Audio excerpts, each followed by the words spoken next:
Good evening, everyone. It is episode 32 of FPL BlackBox.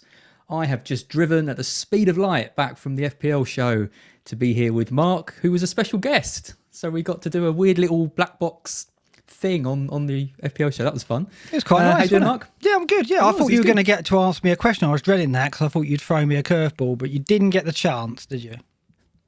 No, I did like your Hall of Fame picks, though. I had you picked Michu and Taylor, right, from Bolton. Yeah, well, Matt Taylor from Portsmouth originally. From Portsmouth, sorry. Yeah, so that's my first season playing the game as well. 2006-07. Yeah. I was thinking of mine. My first two I thought of were this is FPL Hall of Fame, by the way, which Mark got asked. My first thoughts were Van Persie and Lampard. Yeah, I think you basically went for the budget ones, which was interesting. Yeah, I went straight for the premiums. I think basically there's a lot of like classic names like, you know, the Shearers and the Van Persies, like you say, Fabregas. These players have got to be in there. But I thought I picked two perhaps names that people wouldn't. And Michu, we still go on about Michu, don't we? Whenever a new player arrives in the Premier League, we always go, "Oh, is this the new Michu?" It's the new Michu. New Michu. Yeah. No, right. Never quite found the new Michu, have we? But yes, it's been a funny week because we've been seeing other podcasts behind our backs, haven't we? We've kind of been. Yeah, you were on the Wolf Pod.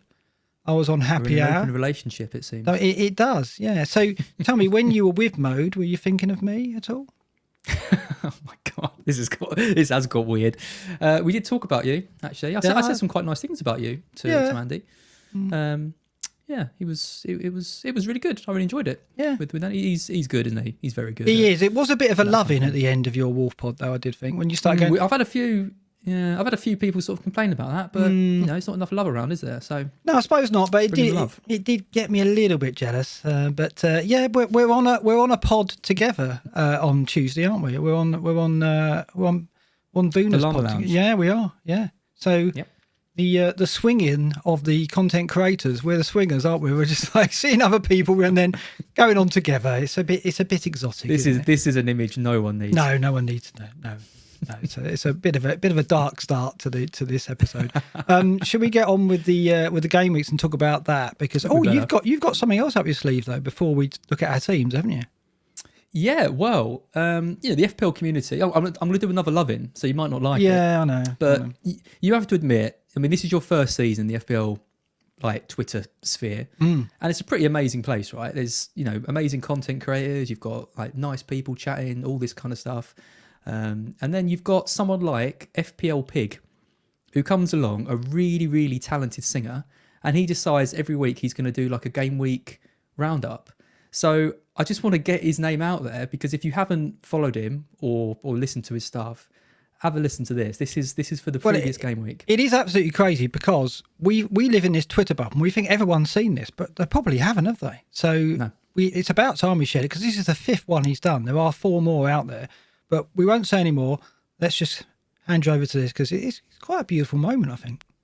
It is. Couldn't believe must have been a dream that Chris Wood from Burnley scored 3 in 1 half and ruined all of the Wolves' clean sheets. Brighton defence made a lot of sense. Sheffield United have no offence from Goldrick. Not seem to care about any of that. Whoa, what a mess. Whoa, not even LCS for Martinez.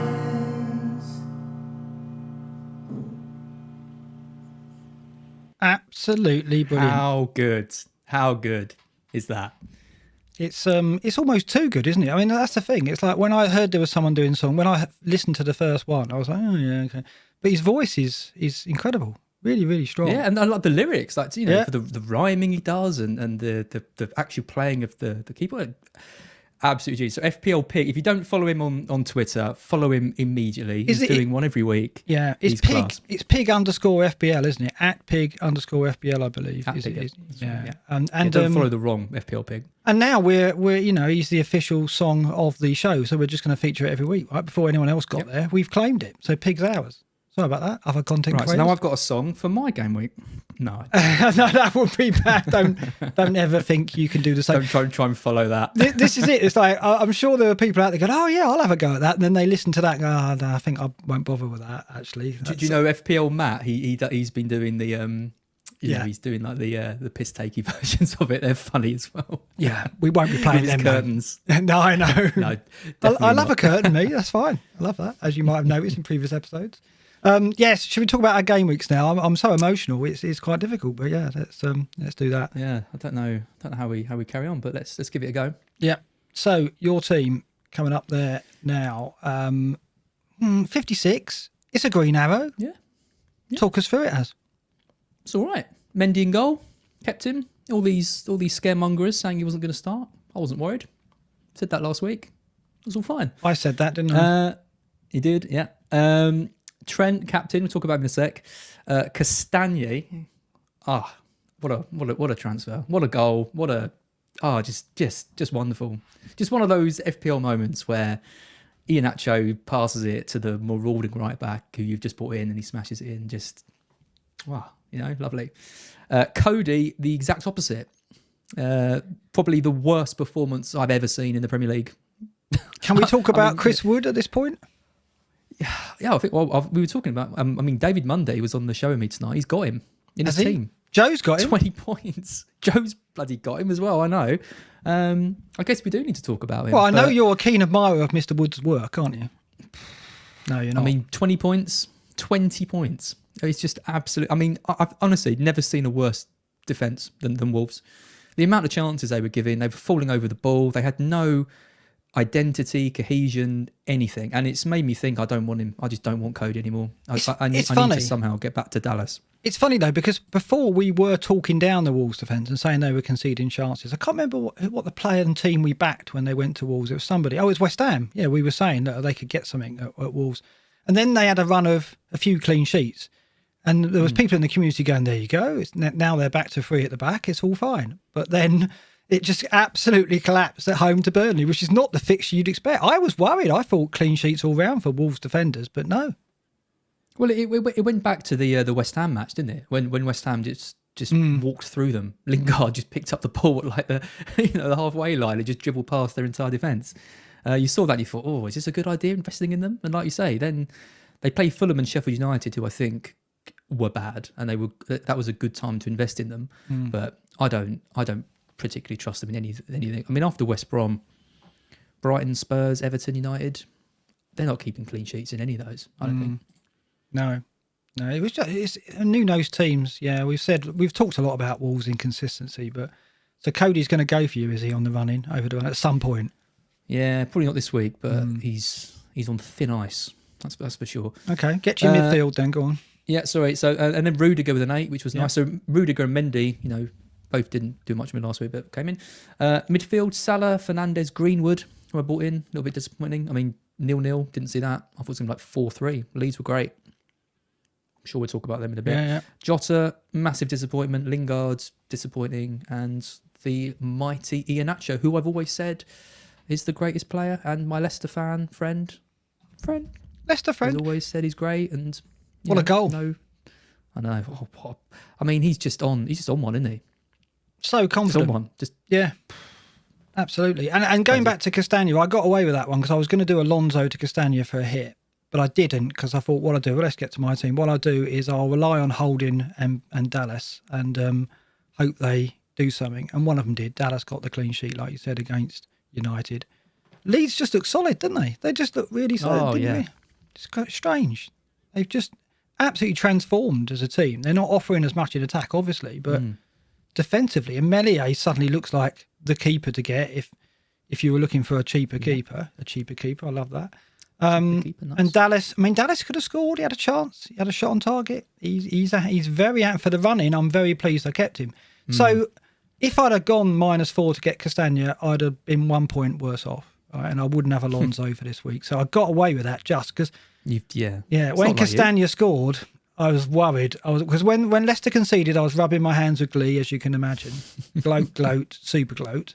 But then when Castagna scored, a little bit worried, but luckily there wasn't another return. I got. It's 58 all about that right side. It's all about that right side. If he plays on the right, he's a good option. If he plays on the left, he's not. Simple. So it's bad news for Pereira, isn't it? I mean, who would tip Pereira as a differential for the run-in? Hey, who would do that? God, who'd write an article about him? No, Jesus. I mean, what? 2,500 words, something like that. Anyway, but who would do that? So Holding got me 2, Alexander-Arnold 2, Rudiger 8, Dallas 6, Sanchez in goal 2. I should have played Mendy instead of Sanchez. See, that's 3 of the Sanchez points that I fluked back straight away, isn't it? 3 of the 11. Did he get 11? 9 anyway the week before. Salah captain, played safe there. Dullard captain, Lingard, Jota, Fernandes, Calvert-Lewin.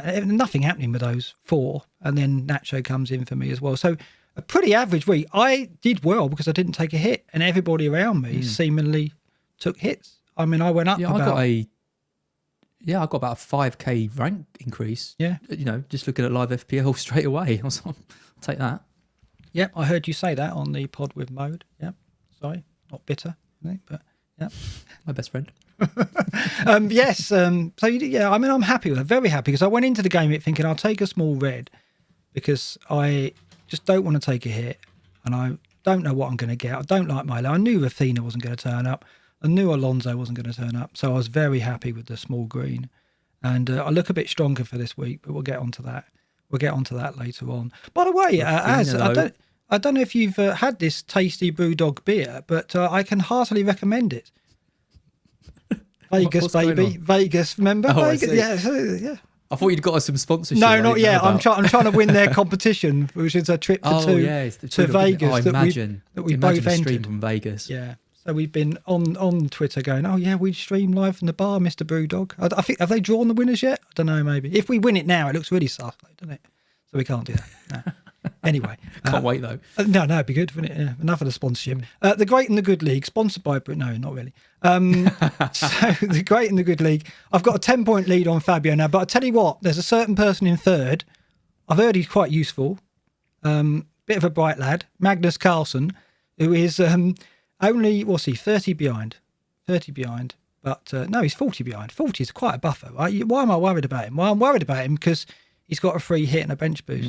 Yeah. So what do you think of Magnus's chances of catching me? Yeah, I mean, no, I think you have always said if you were at this level and you had a 40-point lead, did I? You'd see it out. Yeah, you're like, if I was winning FPL and I had a 40-point lead, I'd be smashing everyone. Did I say if I was beating the best chess player in the world by 40 points, I'd reckon I'd beat him? Did I ever say that? You just did. So that's the soundbite. Done. You'll be fine. Yeah, you're fine. I mean, you haven't messaged him yet, though, have you? No, I'm kind of hoping that he starts beating me, and then that'll be a good time to message him, saying, "Oh, Magnus, you've gone above me. Do you fancy coming on BlackBox, maybe?" Oh, nice. Daniel Bedford has just put in the chat. Magnus has a strong end game. That's a good point. So that's a very good point. Very good point. Yeah. My pawns feel vulnerable at this moment in time. Is that a chess thing? Yeah, that is all right, isn't it? No. Yeah. Fair enough. But yeah, I am worried about him. Because he knows what he's doing. So me and Fabio are kind of unlike you. On the well, okay, but I don't like. It's like when you're at the top, you're there to be shot at. So I'm a little bit worried. Talking of being shot at, Joe's after you. Only 4 points behind now. No. Bloody Chris Woods. Yeah, there you go. Did Joe mention Chris Wood on the Scoutcast this week? I mean, he thinks he might have done, but of course. Did David mention Chris Wood on the FPL show? Maybe did he? Just a little bit. Okay. Yeah. But you can't blame the captains. You can't blame. Look at the captains this week. Salah's all round. A couple of Iheanachos, fair enough. And then Joe as well going for Iheanacho was a good shout. I had that kind of feeling a bit that I had with Trossard. I looked at Salah and I just thought, not really feeling this with Fabinho going back in defence and Thiago playing. And then he scored in like a few minutes. I was like, oh no. And then the end, Trent's on for free bonus and would match him. They score that goal, disallowed. I'm celebrating, and then they score another one. Were and you a few people messaged celebrating? me like, Az, you must be gutted. And I was like, no, fine. Well, you celebrating Newcastle's goal being disallowed, were you? A little bit. Yeah, a little bit. I mean, Trent was lucky to stay on. He pushed Wilson. It's a penalty and an off, wasn't it? No. Do you not think? Oof. Got away with that. It could have been a red and some minus points, but I've got Trent as well. I don't know why I'm talking it up. I wouldn't want him out for the next game. But yeah, I mean, Newcastle would have been unfortunate not to get a point from that. But how many chances though Liverpool lost? I mean, Salah had a 1-on-1, and then he had one in the second half, which he just casually put wide, like he couldn't be bothered. And Jota had 4 or 5 chances. It was just same old story. This is what I mean. There's still something. What's going on? Just not there, is it?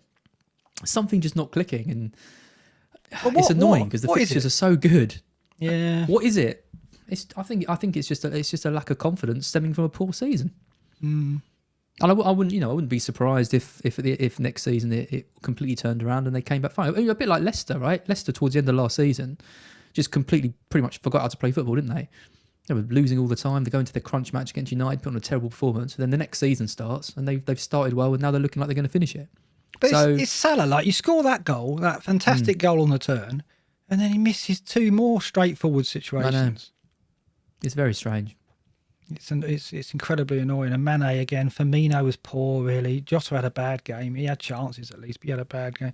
I don't know what to make of them because I'm heavily invested with the 3 players, as you are as well, right? So I don't know what we're going to get over the run-in. The fixtures say we're going to get positive and good returns, but the output we're seeing, especially at Anfield, is just alarming. But let's see what we get. So a Crellin Catch-up, that should have its own theme tune, really. We'll get Pig on that. All he's done really is just knock out 33. It's the same scenario we're going with at the moment. We were hoping we'd get something today. It looks like it could be tomorrow. Now, do you think that the Premier League would do it again and bang it out right on deadline? Do you think they'd do that again? Yes. Do you? Oh God, that'd be awful. Yeah.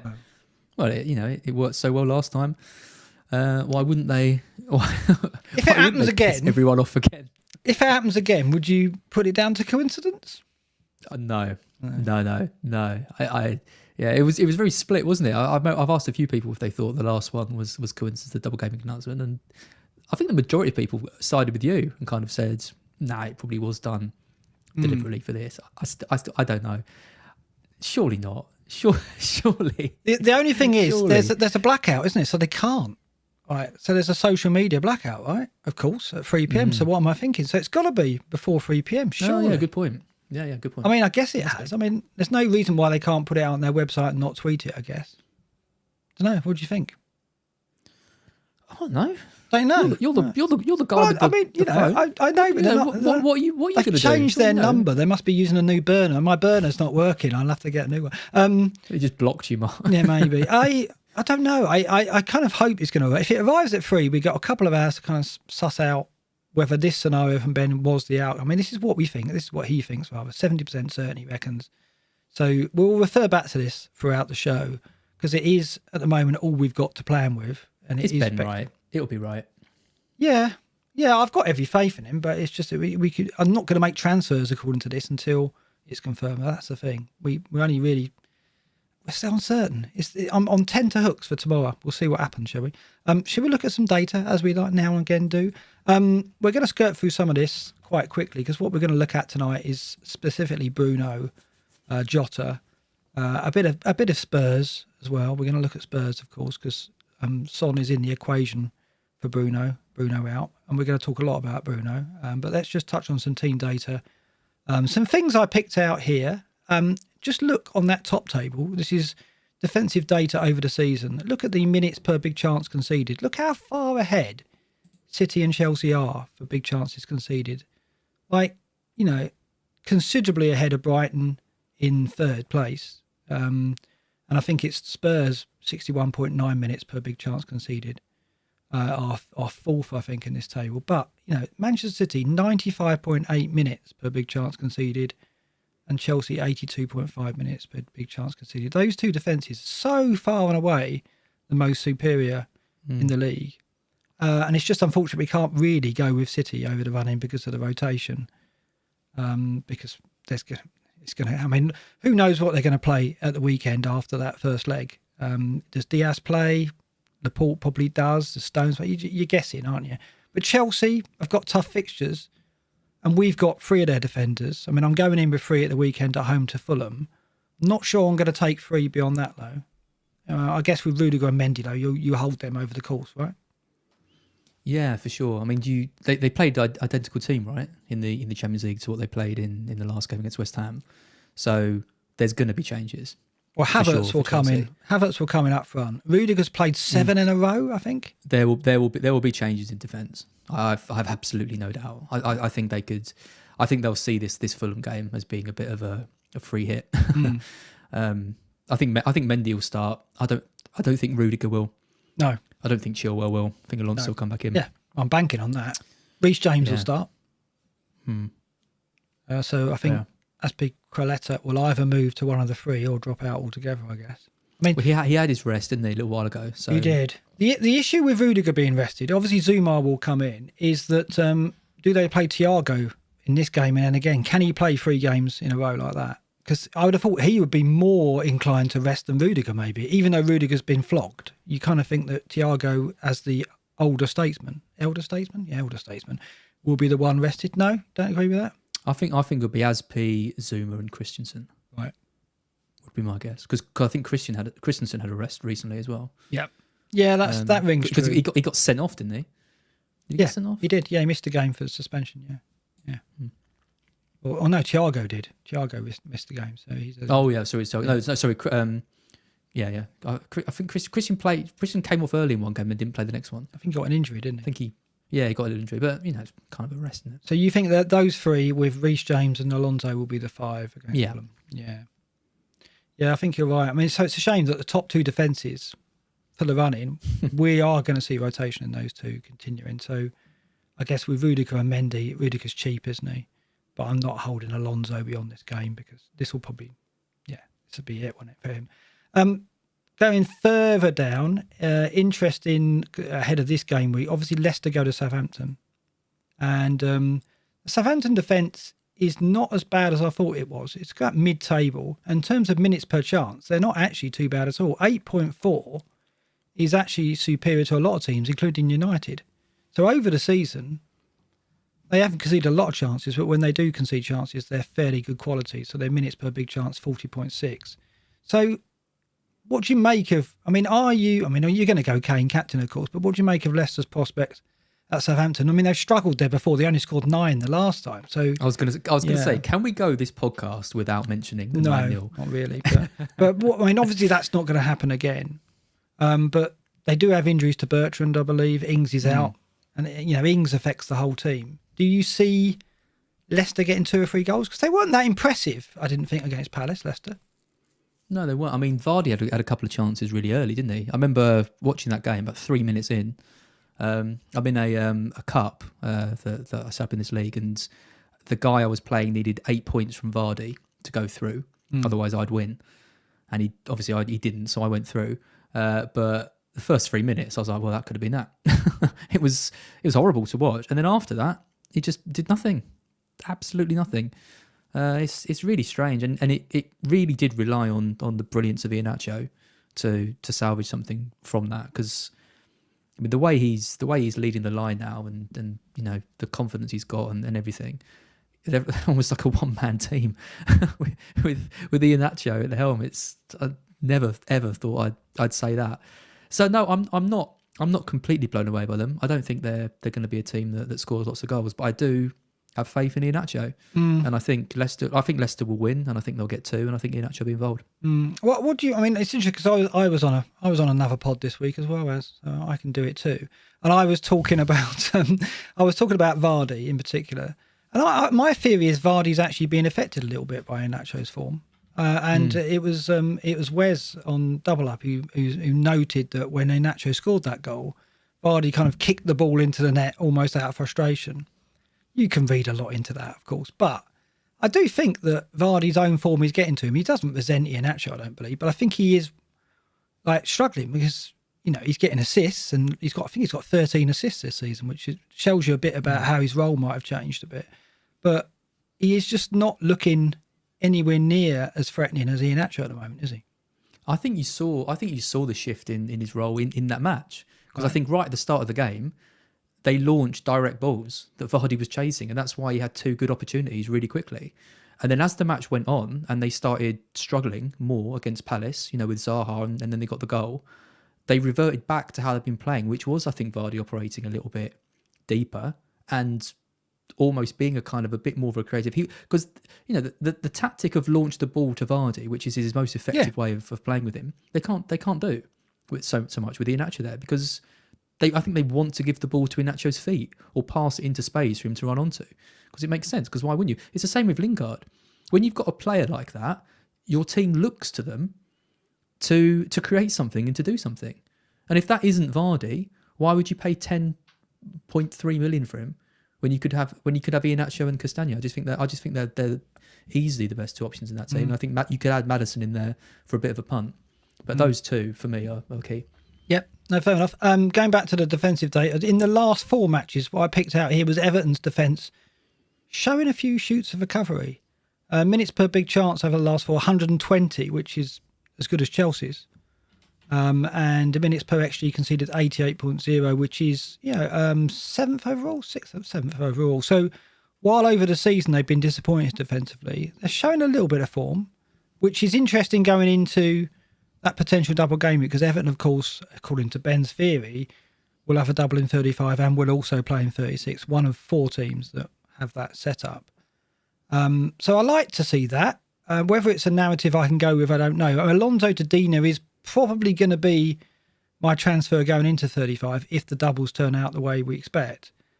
But the Everton defence is just... Everton in turn, you can't rely on it, can you? Yeah, and Jules mentioned on the pod today, you look at the home matches Everton have got, and they're their easier ones. And you almost want their easier fixtures to be the away ones, because they're bloody useless at home. I'm finding it really, really hard to get excited about Everton assets, and Digne in particular.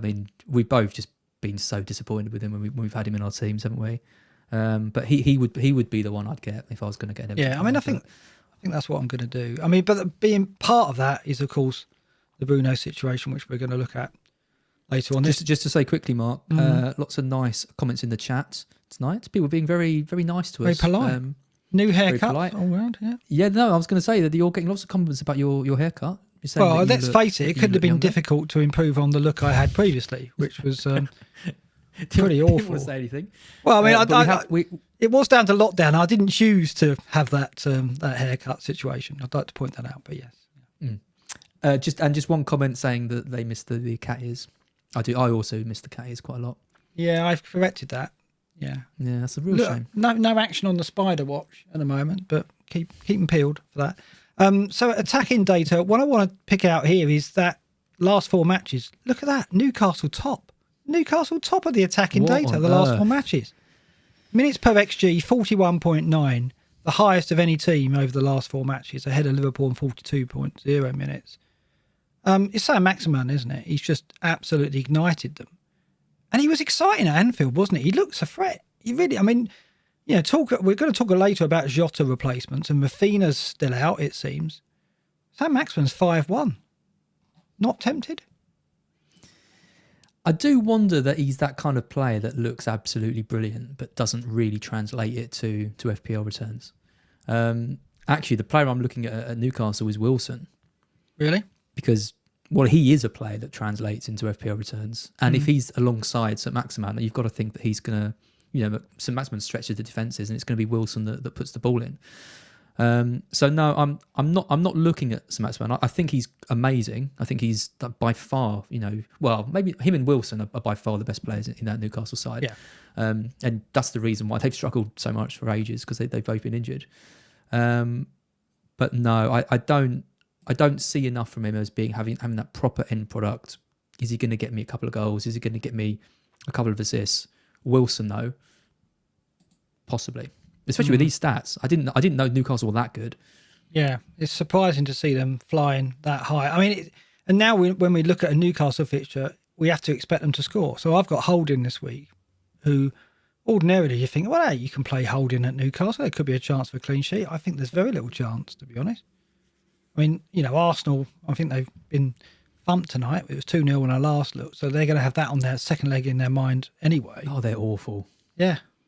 They're awful. I mean, not only is their play style bad, but the amount of individual mistakes they make. I mean, look at Leno for that Everton goal. I don't know what he was doing.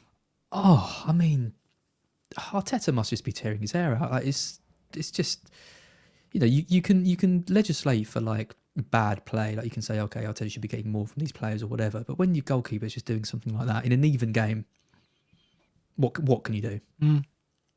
Well, also on this table, look at Burnley. Look, 7th overall over the last 4 for minutes per XG, 55.9. They are a different animal these days. I mean, Wood's hat-trick aside, I've watched them recently and they do seem to offer a bit more going forward, don't they? A bit more ambition. Yeah, well, again, this is one of those ones, I can't explain it, because they're not safe, are they? Or at least when this happened, they weren't safe. And it's very un-Burnley-like. And I don't really know why this has happened. But there is definitely something better about them. I thought Burnley Wolves was going to be, as you'd like to say, the garden centre game. Yeah, I thought it was just going to be, this is going to be drab, this is going to be boring. And then I was watching it, I was just like, oh my God, this is end-to-end, wasn't it? End-to-end, there's mistakes, there's great finishing, there's, Dwight McNeil, he is such a player. And you look at him, the relationship he's got with Wood as well. It's just, it's really good. So fair play to them for managing to unlock that. Will it continue? Surely not. West Ham this week, it's interesting because the West Ham defence is no great shakes at the moment with Rice out. They'll have, Balbuena's back, but and is Dawson back from his suspension? Yes, he'll be back as well. So they're reinforced, but Rice missing is a big loss still. So I think you've got to. I fancy Burnley to score again. I think it'll be an interesting tussle that because Burnley are stronger at home, so they're not going to give up too much. But I've gone for a few goals, as you'll see in the predictions later. So Burnley, we've got to rethink. I mean, if you're holding Wood, you hold him, don't you? I mean, going into that game. Sorry, what? You're holding Wood. Careful. Let's not go there again. You would keep him. That should we say that's a bit safer. You would keep Wood, so to speak, for the West Ham game. Is that better? Oh, dearie me. So it's the late night, isn't it? It's the late night and the Red Bull has got to you. Yeah. I've had 2 massive cans of Red Bull. I'm not all right. See, I prefer the Brewdog. So we've done that one, haven't we? I mean, it's just you would keep your Burnley attackers, I think, at the moment. And Vidra's annoying, isn't it? Yeah, you nearly got him, and you went for Davis instead. The prolific. Yeah, but I mean, you'd be annoyed if you had him and played him, against Wolves, and you see Wood rack up a hat trick and an assist. So I'm kind of glad I don't have him. He had I got his bloody Vidra. Keenan Davis, and he scored on my bench. Yeah, he's not supposed to score. He's supposed to just be a 4.2 strike run of a play. But Watkins put it on the plate with that clear 100% assist. So what can you expect? Yeah, That's why you've got the thing in the back. Oh, you can't see it on the screen. No, it says, I don't own Watkins. Yeah. Mark's got a little glowing text thing which says, I don't own Watkins. Just want to point that out. I just, no reason in particular.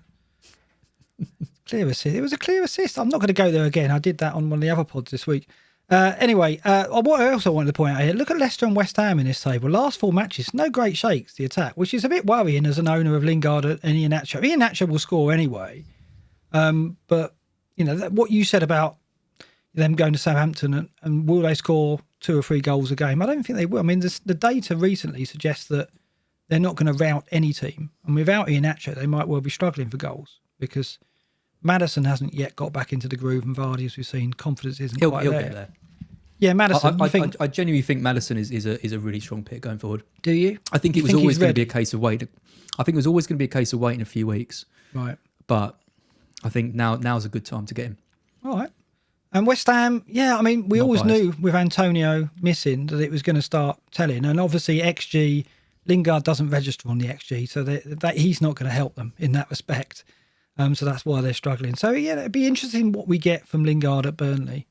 I'm keeping him, of course, but my expectations aren't that high. Quickly check in with some player data. I've highlighted some key players here. what's interesting straight away is where Iheanacho is now in this table. I mean, you look at Antonio, who's injured, not really a factor. Dwight Gale, of course, is there, but it's a small sample of data, which is why he's high on minutes per XG non-penalty. So effectively, the leading player for minutes per XGI non-penalty is Iheanacho on 133.1. Unbelievable. Crazy, isn't it? That's the craziest thing we've seen this season, to me. Well, you couldn't have predicted it. It's the craziest thing I've seen any season, I think.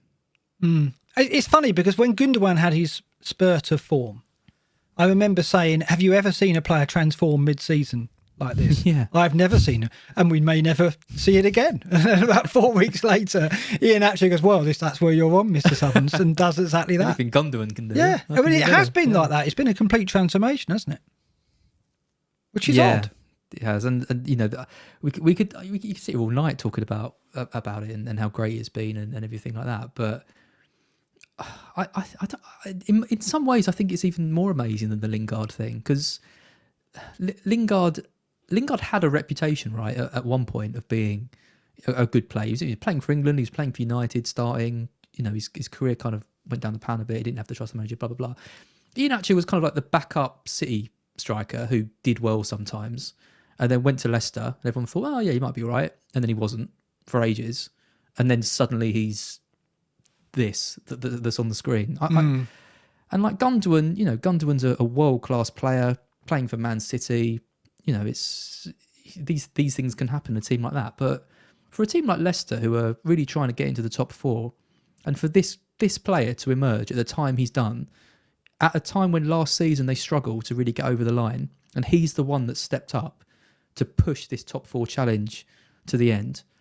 I think it's I can't remember anything quite like it happening in a season. I think it's brilliant.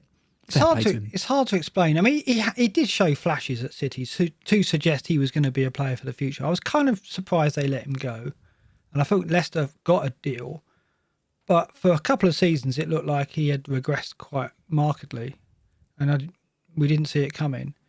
But I think it was pretty quick that once he got in the team and had a run of starts, I mean, that's what he was missing, I guess, that faith and that ability to know that he was going to get a start, 4, 5, 6, 7 in a row. At City, he scored some goals, but he was the City striker. You know, like I think he left to be like to try and prove himself. You know, to say, I'm not just his backup striker. I can do it, and he just didn't. He flopped completely, and that's what's so remarkable about it. Because I think you could put Chris Wood in the City team, and he would have done kind of what Iheanacho did. Iheanacho did well as a poacher.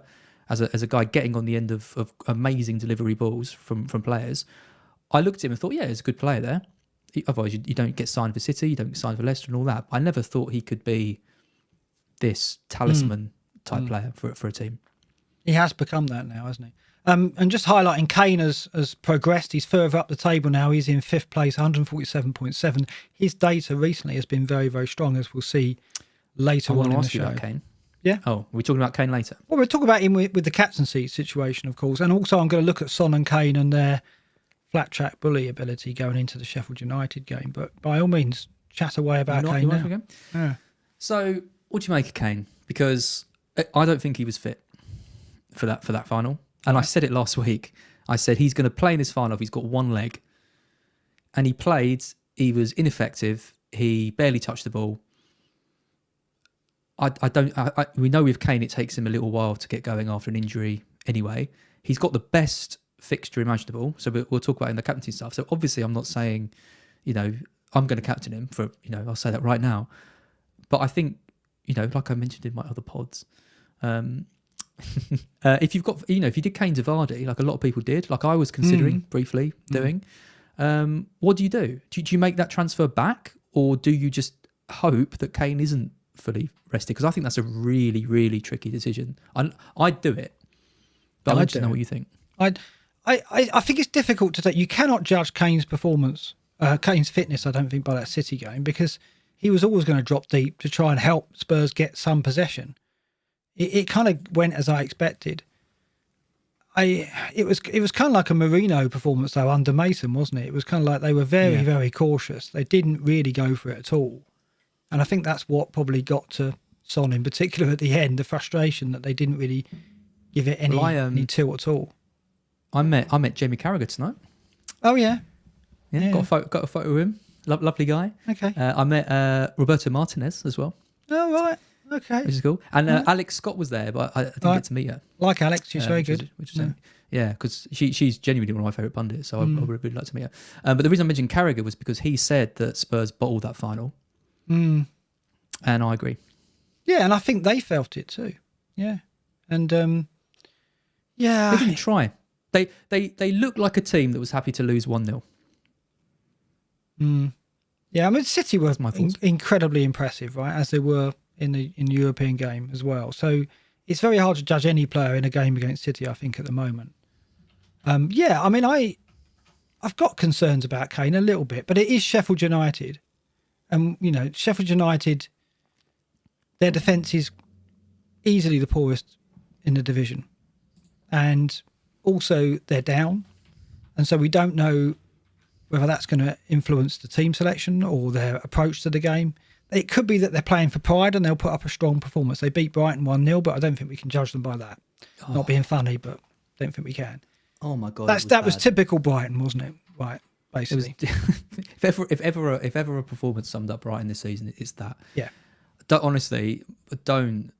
He has got judge no end Sheffield products United whatsoever. Yeah, absolutely.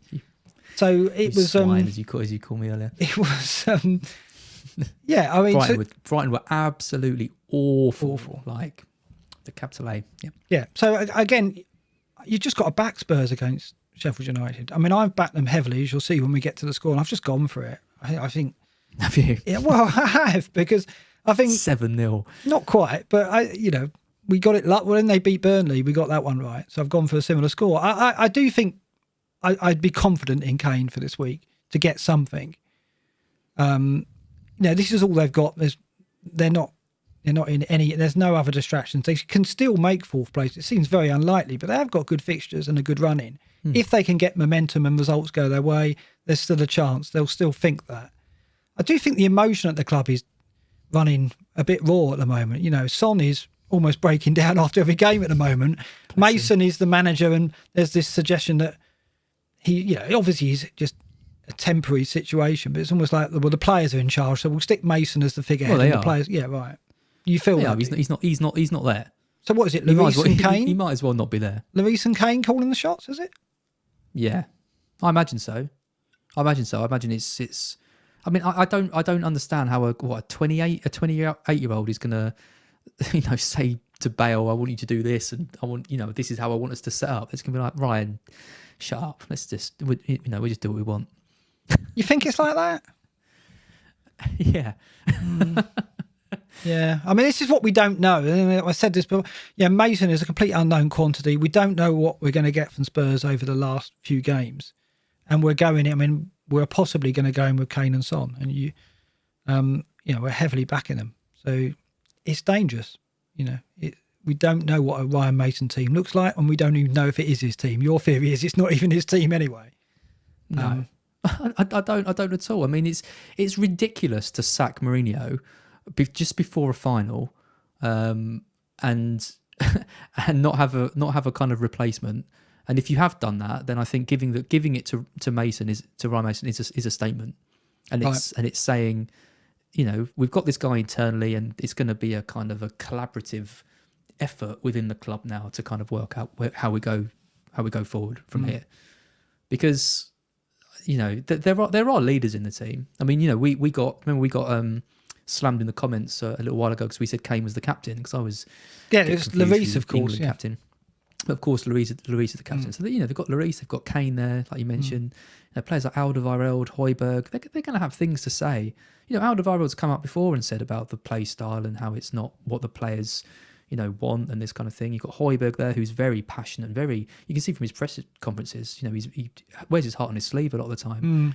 it's not just going to be Mason calling the shots and these players just going, okay, Ryan, we'll do whatever you want. It's going to be... Yeah, but I do hope it's not Harry giving the halftime speeches like come on, boys, let's score another goal, that kind of thing, because that's basically what it is. That's our captain for the Euros. Yay. Yeah. It's not good. So I don't know. We don't know what's going on internally at Spurs, but all I do know is I'm about to back them very heavily. But against Sheffield United, I can accept that. I don't blame you. But... Well, we'll see. Anyway, name there to pick out Bruno Fernandes, still in our chart, still producing good data. And if we look at the last 4 game weeks, he's even stronger. I've got a good stat on Bruno. Have you? Yeah, one I gave you that you used tonight in the show, or a different one? I think that's well, we'll get to his data in a moment. But here you see further evidence. Kane, look, over the last 4 matches, minutes per XGI non-penalty, 79.6. Second only to Dwight Gale, who's had a very small sample of data, which is why he's there. So Kane and Salah, nice to see the 2 heavy hitters right out on top for that. So data-wise, those 2 are producing. But obviously, you've raised the issue of Kane's fitness, of Ryan Mason and Spurs, and obviously with Salah, we know that he's missing chance after chance. So it's difficult. And below that, Jota, 98.5, he's 6th overall. Pretty good, pretty strong. So, that's another player we're going to look at tonight where doubts are emerging about whether we should keep him. But like Salah, data-wise, he's producing still. So it's there's not any evidence there. It's purely eye test that we're going on, isn't it? He's a tricky one. And if you ask me straight, shoot out Jota and Greenwood right now, I'm picking Greenwood. I think Greenwood could have a big end to the season, especially, rested tonight as well, which was great news. For me, having brought him in. I think with Jota, you've got Trent and Salah who are the best options there, and Jota has been really disappointing, and I do still think about that first game though when I had him and Mane could have just passed him the ball and he would have scored, and then I think the narrative is a little bit different because he's at least got an attacking return since most people or a lot of people wildcarded. But I'm losing faith in him. Okay, well let's look at him next before we do Bruno, because of what I've got here is Liverpool's front 4, if you like, Salah, Mane, Jota and Firmino, and a little season comparison. And over the season, for minutes per XGI non-penalties, Salah and Mane right hand for 151.8 and 153.3 overall. Jota not far behind though, 162.3. So he compares well. And if you look at just the last 6 game weeks, it's, he's outperforming Mane and Firmino quite comfortably. And just behind Jota. And what's interesting, if you look at the minutes over the last 6 game weeks, it's perfectly balanced. Salah 379, Jota 340, Mane 356, Firmino 333. It's almost as if the 4 are in a rotation cycle, and that's going to continue. And I guess that's the concern, isn't it? I'm just wondering, do you think these stats are good? Like, I'm looking at the last 6 game week stats of these 4 players. Yeah. And I think these are, we're comparing them against each other, but all 4 players I think have been poor, right? So I'm looking at Jota being ahead of Mane and Firmino. I'm thinking, well, yeah, obviously Mane's having the worst season he's ever had in the Premier League. Firmino is just a bit of a joke at this point. It's an enigma, isn't it? What's happened there? I've no idea. Yeah. Yeah. So, you're really comparing Jota with Salah. They're fairly similar on this, but I'm looking at 18 shots over the last 6 game weeks and thinking that's not amazing for a Liverpool striker in theory. 5 chances created, less than 1 chance a game. Also not very good. I don't know. This tells me that Liverpool in general aren't a team to invest. Well, aren't a team to have 2 attackers in. Well, it's the conversion rate that worries us. Over recent matches. I mean, I just this points out though that the gap between him and Salah is quite small, and has been, and I think it's no one's saying, oh, we've got to sell Salah for the run-in, and yet he's doubled the price. But I get your point. Owning 2 Liverpool attackers is the concern because they're just not reliable. That's the problem with them. And we're looking at some Jota replacements here. I've got a table of names here that you can get. But what's interesting, this table shows midfielders under 8 million, and it's sorted by minutes per XGI non-penalty, and it's for the last 6 game weeks, and Jota is second. The player who's top is Greenwood, who's the player you spotted. Greenwood's out on top, 3.06. He scored tonight. He did. I've been reliably informed. He did score and he didn't start, So I do. Can't get any better than that. No, I do get it that Greenwood is the alternative, particularly if Bruno is a player you're going to think about losing. My concern about Greenwood, there's a couple of concerns, I guess. I mean, the fact that he didn't play tonight perhaps indicates that he's not certain to start every game. I mean, if they get to the Europa Cup final, which is looking odds on now, that's at the end of the season, so that shouldn't introduce rotation. But I presume that Cavani's going to start. He'll play a similar lineup, I think, to tonight. Cavani will probably start in that final. So he'll want to give Cavani some run-outs between now and the end of the season. Well, he can do. He can play Greenwood on the right. Yeah, he could do. Yeah, he could do. But it does. That's why I think Greenwood is such a good pick, because he either plays out of position up front or he plays on the right, where he's effective as well. And do you think then he starts all the remaining games? Well, it's an impossible question to answer. You look at all the teams and you think, are any of the players going to start? I think he's just got just as much a chance of starting as Jota does. Yeah, I was going to say they're quite similar, aren't they? I would say. Yeah.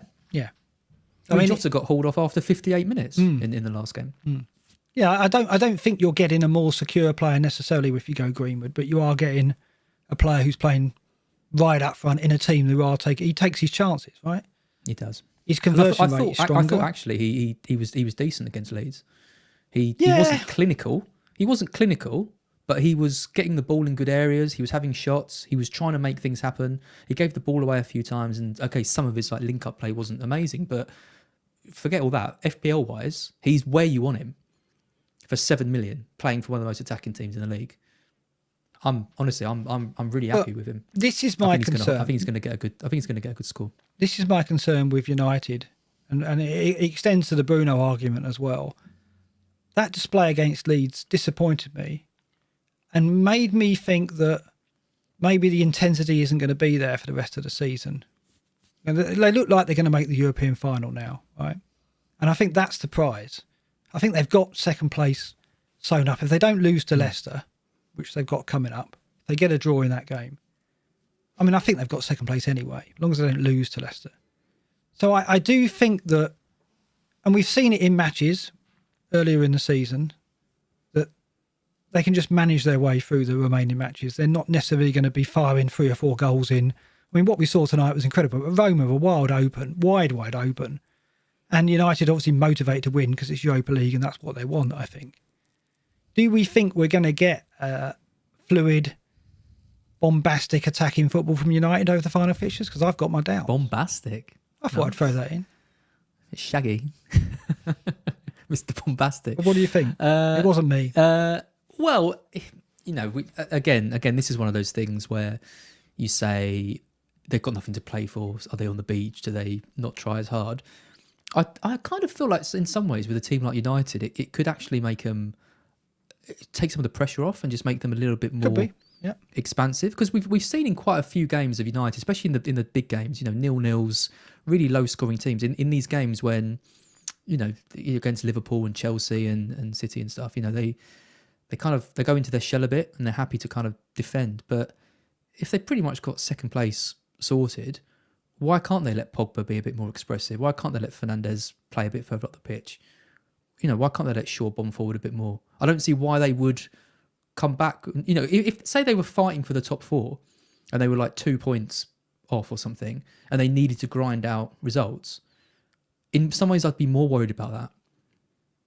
So no is my answer. I'm not too worried about it. But I mean, they didn't show it against Leeds, did they? Because I mean, well, Leeds were good. Leeds were really good. Don't take it away from that. I thought United played okay. They were sloppy with quite a lot of the possession they did, but they couldn't really create any clear cut chances. But I think that was down to Leeds putting in a really really resilient performance. So I don't think we should take it away from Leeds too much. Honestly, I thought Leeds have had some good performances this season. I think that was their best. Because I didn't think they could do that. I didn't think they had a game plan where they could really nullify a team like United. And I predicted a high scoring game, and it was the complete opposite. So I think this United Liverpool game is going to be low scoring, but after that, I can see United getting some goals. Okay, well, Okay, I've got my doubts, but we'll see. I mean, I don't think we can take much out of the Liverpool game because it is a one-off, that Liverpool game. There's always a rivalry there, and as we'll see in a minute, their approach to Big Six games has been quite disappointing. I just want to talk about a couple more names in this table because a few names have been bandied about this week as possible replacements for Jota, and they're further down the table. And there's one that you picked out recently. I'll get to him in a moment. Sigurdsson, though. Sigurdsson has been discussed. Calvert-Lewin is a player that I've got to cover Everton on the double going into the non-blank as well. So we think they're going to have a double 35 and they play in 36 as well. Good fixtures as well coming out of the double. Sigurdsson then is a potential replacement for Jota if you don't want to go Calvert-Lewin. What do you think about him? Yeah, well, you talk about FPL legends. I think Sigurdsson comes close, right? When he was at Swansea. He's in for me. He's in the Hall of Fame for me. He was just brilliant. He would just pull stuff out of the bag, wouldn't he? And it's kind of amazing he's still in the Premier. I don't know how old he is. I feel like he's been around forever. But yeah, I think he's an option. 4 starts in a row. He came off at 59 minutes in the first one.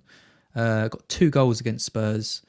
I think he probably is going to carry on starting. But I do look at someone like Rodriguez and think he's probably who I'd go for, even with the injuries. Right. I think as a punt, like Sigurdsson's decent. I don't think I'd be getting him myself, but you could do worse. So Zaha is a player I've heard you talk about this week on that other pod you were on, and you were speaking about him as if he would be the prospect you would look for if you were taking a risk going into 35. Well, again, it's out of position. It's a double, and they've got Sheffield United.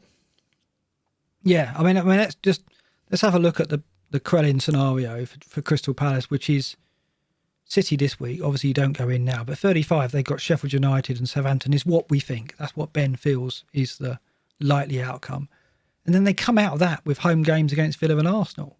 So pretty good, isn't it? Pretty good. I mean, it's like the Everton situation who have the double and then come out with Sheffield United and Wolves. So although we turned our nose up at Villa, Palace, Everton, Southampton, it's not too bad. If you don't go in heavy, if you go in with Calvert-Lewin and Zaha, that's not too bad, is it? So no, exactly. That's exactly. And I mean, and Zaha, this is it, right? 28 years old. This is it. To me, if he's going to get a move to a top 6 side, which he's wanted for about the last 4 years, this is his chance. Because if he's getting into the 29 and 30s, he's going to start losing a bit of that pace. He's not going to be as effective. So I think he needs to have a strong end to the season to have any chance of getting that move. And the days of him going for like 70, 80 million, to Arsenal, I think are gone. But I think at this point, 25 million bid, 30 million bid might be enough. Will be enough to get him. Yeah, he hasn't really continued on the trajectory that we saw a few seasons back at all, has he? But I think for a risk to run in for the last few fixtures, he does. I like him. I like him. Yeah, I like him. I'm with you. I'm with you on that one. Okay, let's get on to the Bruno question because this is the bigger one. So what I hinted at before is just looking at the short term and their approach to the Liverpool game. Because this is it, isn't it? I know it goes beyond Liverpool. I know we've got the potential double in 35. And we'll look at that in a moment. But just going into this Liverpool game, and the question is, for me, do I go Bruno to Son? Do I take Son into the Sheffield United at home game for Spurs? Or do I hold Bruno with the double in mind? And if I do, what can I expect out of him for the Liverpool game? Now, tonight, of course, he's gone and got 2 goals, 2 assists. Right, so he is impressed. His output has been there. Now, that's not to say that he hasn't impressed in recent weeks. We'll look at some data in a minute that suggests there's been a decline. But his data has still been good relative to other players, and we don't doubt his ability and so on. But what we do doubt is United's form going into a Big Six tie. I mean, before the last 2 at City and Spurs, they'd scored 1 goal, and that was a Bruno penalty, I believe. Against Big Six sides. Well, did you know in all of Bruno's games, he's not scored or assisted a goal in open play. What, in those Big Six games? A little stat I found. Yeah, so their approach previous to the City and Spurs games Why are you reacting? was very negative. That's the one I gave you. Yeah, I know. I'm well aware of that. I thought you had something else. Yeah. Did you roll that out in the show tonight? Mark, have you met me? Obviously not. No. Yeah, I mean, exactly. But I mean, I think that's a symptom of the way United have approached those games. I don't think it's him being more negative in those games. It's just United's approach being one of containment and management. And yes, at City and Spurs, they won those games, but they were away from home. And United, are hosting Liverpool. And then, they've lost 4 times at Old Trafford. They've been formidable away, but have been vulnerable at home. And also, there is the second leg of Roma. I mean, they put it in the bank tonight by the looks of it, so they're not going to be concerned about that. They're not going to rotate, I don't think, to any degree. Greenwood will start. Cavani will rest, but that's it. Bruno starts. But what do you think? How do you think United will approach the Liverpool game? Cautiously. Yeah. like they always do in these games. I think they will look at this Liverpool game and think, we get a point in this, we then play Leicester, get a point in that. Yeah, it's done, isn't it? We're second, done. no danger. So it's the games around it that I'm more kind of excited about. I really wouldn't be surprised if it was 0-0 again. Well, look at the data in the table below versus the big 6 versus the rest, and they're stronger in every department against the rest, which you think was not surprising. They're playing lesser teams. But we've seen it with the eye test as well. Just their approach has been more negative. Let's look at. I think I was going to say, sorry. I think the bigger question is how do Liverpool approach it? Yeah, because Liverpool they've got a win, haven't they? Dropping 2 points against Newcastle is unacceptable for where they want to be. So they've got to win, right? Does that open it up then for you? Does that mean that United will get more opportunities? It should do, right? It should do, but no, because I don't think they will look to exploit it. I think they'll be happy just to contain and let Liverpool come at them and just defend and see it out. I think that's how that game's going to go. I think the question marks are more about if Liverpool can get a goal quite early, or if they can score, then what do United do? Because then that will create a bit of game. It's with these games, it's always about if a team can score in the first 25-30 minutes of the match, and if they can't, you're just going to get seen out to some crappy conclusion. And it's similar in the Everton Arsenal match. That was a game which was just, it had draw written all over it right from the early doors. You can tell, can't you? You can just tell. And this is the thing. Whenever United are in these games, I go into it full of like energy and excitement and stuff, and I watch about 30 minutes, and I'm just so deflated because I'm just like, well, this is just clearly going to be. Well, they'll build it up and they'll hype it, right? They'll hype it big time. Bloody like Super League. Imagine the Super League. Yeah. Every game would just be so dull. But okay, that's the way you see it here. I mean, the narrative this week has been, well, Bruno's numbers haven't declined. He's playing as well as he ever has. He just hasn't got the output. I look back to, he's got 2 returns since game week 26. So I looked at data from 26 to now and looked at the game weeks up to 26 and just compared the data. And he has declined for all major indicators. Minutes per shot in the box. The one in particular that's alarming is minutes per XG non-penalty. Game weeks 1 to 25, his minutes per XG non-penalty was 294. Game weeks 26 to 33, it was 932.5. I mean, it's ridiculous. What on earth? Yeah, so he hasn't got in positions or had opportunities with high XG, basically, if you take out penalties. He just hasn't. And he was doing that more frequently prior to that, up to 25. So we've seen it with the eye test that he just seems that little bit more withdrawn. Is it down to Pogba playing? Well, Pogba's played 4 of the games, so maybe it's down to that. Do you not think this agenda against Bruno, though, has been a bit dispelled tonight by his performance? Well, there is that because... But I don't question his ability. I mean, he's not a lesser player. It's just his role for United in recent matches has meant he's had less effect on the games, it seems. That's all it is. Now, that could change like that. But it depends on their approach, doesn't it? Yeah, I mean, I didn't watch the match tonight, so I can't really comment. But you've told me that it was a really open game. Oh yeah, Roma were wide open. I mean, United looked like they could pick them off every time they went out. Yeah, and it was really interesting with Ole's comments because he got in trouble, didn't he? Because he said something like, "Oh, never heard of them." I never heard. Yeah, I never heard of them or something like that. In some ways, it kind of makes me think that I think he kind of targeted someone like, okay, this should be a fairly routine win. Let's just go at it. Whereas I think in the Premier League, he can be a bit more.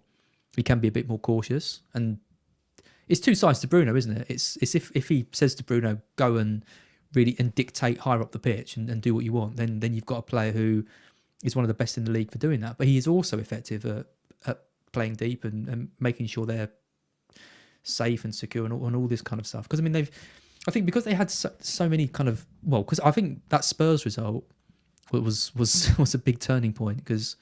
I think Ole said, well, we can't have that again. Bloody hell. We can't lose. We can't concede 5 or 6. I mean, what was the score in that game? I can't even remember. 6-1, wasn't it? 6-1, was it? Yeah. Don't know. Let's go back and have a look. That is crazy. Yeah, 6-1. Yeah.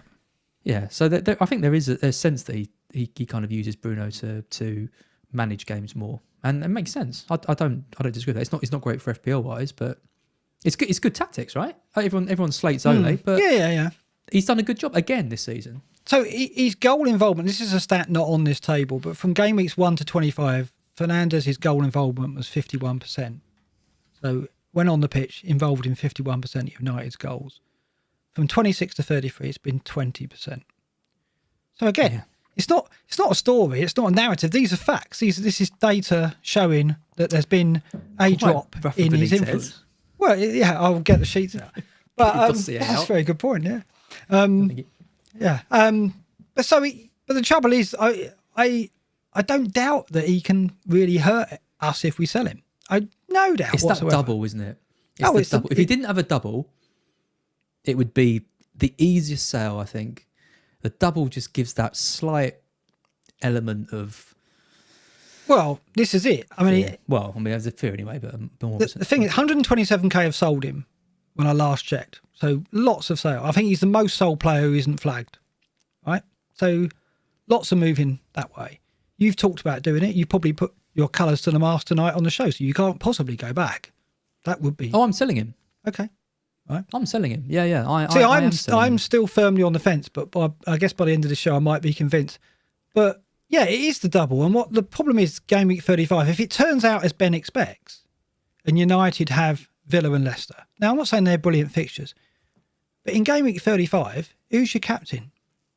Who's your captain amongst those double game week players? If you don't have Bruno, you've got Greenwood. Iheanacho. So would you go Iheanacho? What? Well, Newcastle and United? Newcastle at home. Yeah, and United away. Yeah, but or Zaha. Well, yeah, if you get Zaha, yeah. Or Calvert-Lewin. There's options. There is options. I mean, would you not go Greenwood though if you have him? A Villa and Leicester. I guess you wouldn't because he might get rested in one. Yeah. So. I mean, maybe. I mean, I did consider Greenwood this week. I think I sent you my team, didn't I? And I Greenwood captain, and then you were like, "Really?" And I was like, "I'm scared now." I changed to Trent, which was even worse. But yeah, I mean, maybe. I don't think necessarily that Villa away and Leicester at home is I must captain a United player. In those games, it has to be Fernandes or whatever. I do wonder as well. I mean, I did wonder before this Roma game whether Bruno might get a rest in that Villa match. Probably after the Roma game, after the second leg. Yeah, possibly. Oh, was it after the second leg? Yeah. I mean, the second leg's after Liverpool, right? Yeah. So he would have played. He would have played a lot because he definitely played tonight. Obviously, he played Liverpool. Then plays Roma again. I don't know. I mean, possibly. Maybe he gets a rest at Roma now. Maybe not. I can't see it. I don't know. I think he could miss that Villa game. Yeah, I mean, of the remaining matches, Bruno may get a rest in one of them. I mean, I think Wes said that on Double Up, the pod I was on earlier. But yeah, possibly. But it is a concern. The captaincy in that game week now is a problem to me because I would have to go a Calvert-Lewin, or I'd have to go. I haven't got a Chelsea attacker, so they've got. They would be a good bet. Or I'd have to go Iheanacho. Yeah, I guess so. I think it's Iheanacho that week. I think Newcastle home. I know attacking wise, they're strong, but I fancy Leicester to score in that. And United away, he's just in that form where he could get something against anyone. And the issue, I think he's the play. The issue, of course, is obviously United do blank in 36. So you don't get an extra fixture. But obviously the ploy would be I wouldn't get Son in this week. I'd forego Son against Sheffield United. I'd keep Bruno for the double. And then I'd sell him after that. If I keep Bruno, though, I think I've got 5 players who blank in 36, but one of them is the keeper. So I can play Sanchez. So it's not disastrous. So I could still go into 36, I think, with a full 11 if I kept Bruno. I forgot about the blank. Oh, I've got Mendy, haven't I? Yeah. Yeah, down to no goalkeeper again. Martinez coming back in then. That's all right. Yeah. I want to avoid taking hits, really. But if I do sell Bruno, I can do Alonso to Dina and then get Dina for West Ham Villa and then Sheffield United and Wolves out that, which looks like I quite like that. So I have more options. Conrad says in the chat there's 2 days between Villa and Leicester for United. So if Bruno plays against Roma, surely the sensible time to rest him is against Villa. Yeah, because Leicester's the game they want to get the point in, right? And they think they'll have enough. Could be the lesser spotted Van der Beek get a game at Villa, maybe. I feel so sorry for him. Yeah, God, yeah. He doesn't deserve. Fred doesn't deserve to be there. No, I think Fred's been quite consistent, to be honest. I think he's been all right. Yeah. But Van der Beek's not had a squeak, has he? Not at all. Van der Beek hasn't had a squeak. Was that deliberate? No, kind of. So it is a concern for me because once he's gone, Bruno, he's gone because I've got 0.5. I lose 0.5 on him, and I couldn't afford to get him back. So it's goodbye if I sell him. It's not an option to get him back. Gameweek 37 is scary. What, home to Fulham? Yeah, possibly. Yeah, but the way I look, I mean, I wouldn't captain him in that game week. There are other than 35, he wouldn't be my captain anywhere. But the double does cast. But the trouble is, of course, we don't know that double's confirmed yet.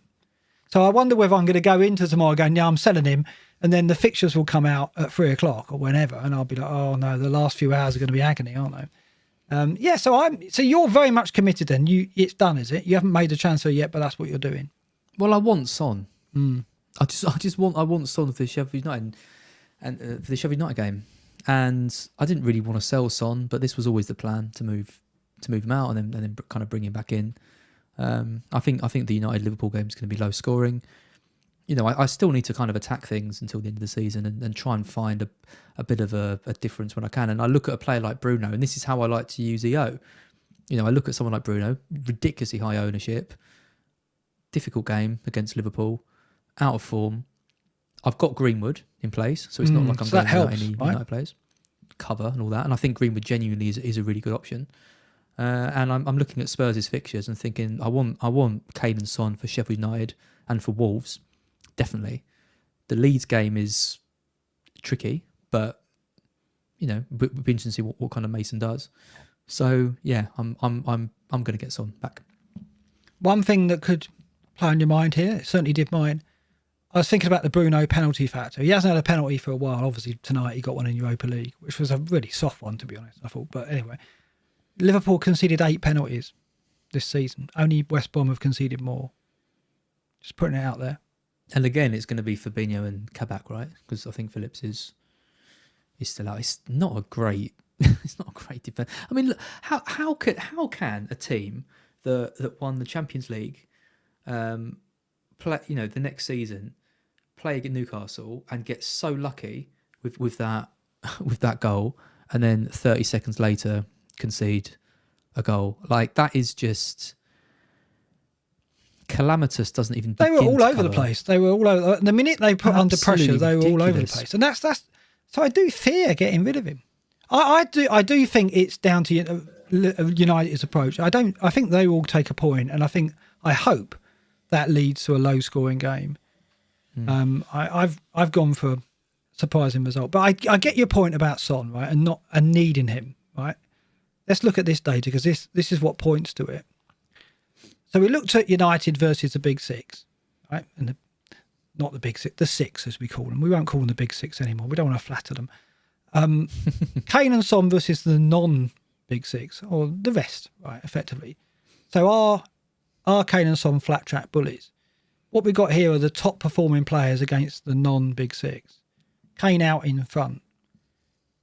28 goal involvements in 21 starts against teams outside the Big Six. Incredible. That's why. Jeez. That's why he's got to be captain. You might have some doubts about it, but that makes it difficult, doesn't it, not to captain him?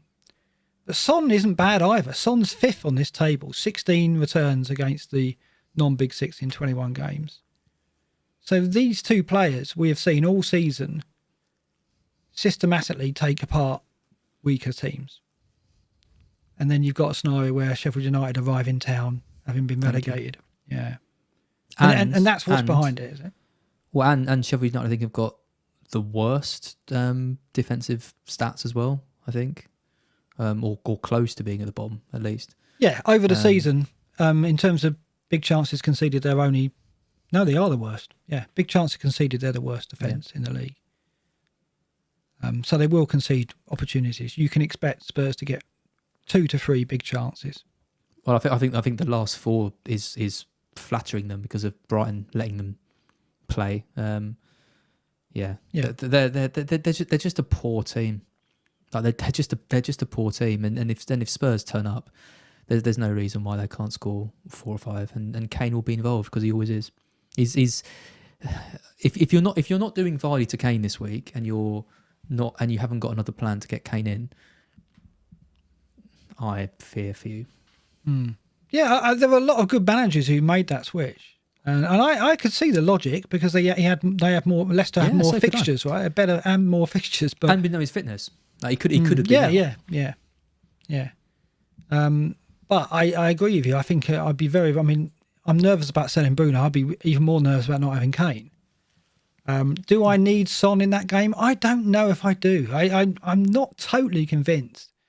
But I think after tonight, I'm almost more likely to do it because I think there'll be other managers holding Fernandes and not having Son who will keep Fernandes now because of what we saw. But you can't equate the output in the Europa League tie to what he's going to get against Liverpool or even in the double.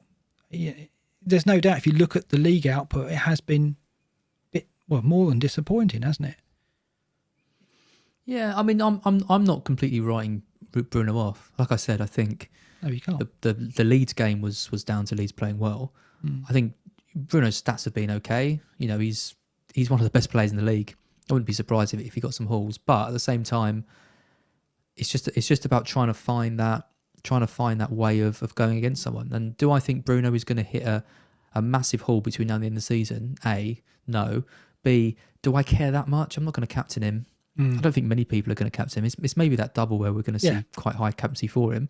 But if he does end up blanking in those, then that helps, right? Because we're going to go for different players and get more of a boost from it if he does. So again, it's this is the thing. You can be fearful of a player, but with the fear comes greater reward if they do blank. Absolutely. Yeah, no, I think I'm still in the camp that I will make the move because it does give me the money to be more flexible going into the double as well. So I think we're getting a few comments in the chat because we haven't mentioned Gareth Bale.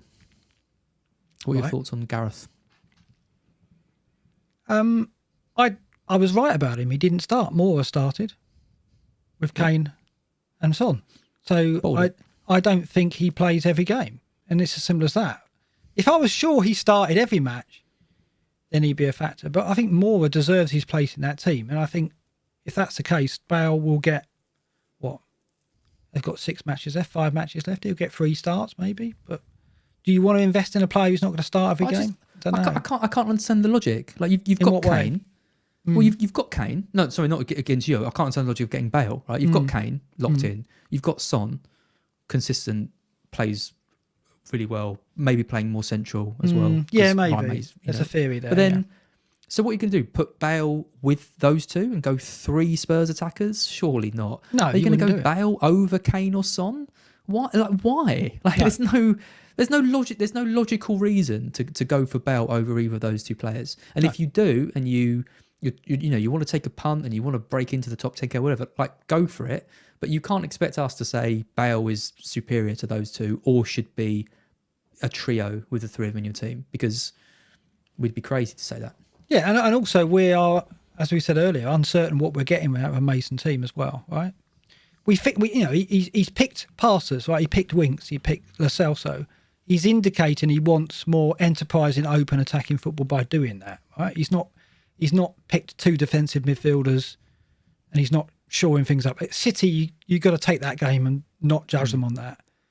We'll see how they approach Sheffield United. I hope they approach that game with, we're going to attack, we're going to go for goals, we're going to try and get a positive result, and from that, try and springboard to push to the top 4 still. They've got to, haven't they? That's what I hope. Yeah, I hope so.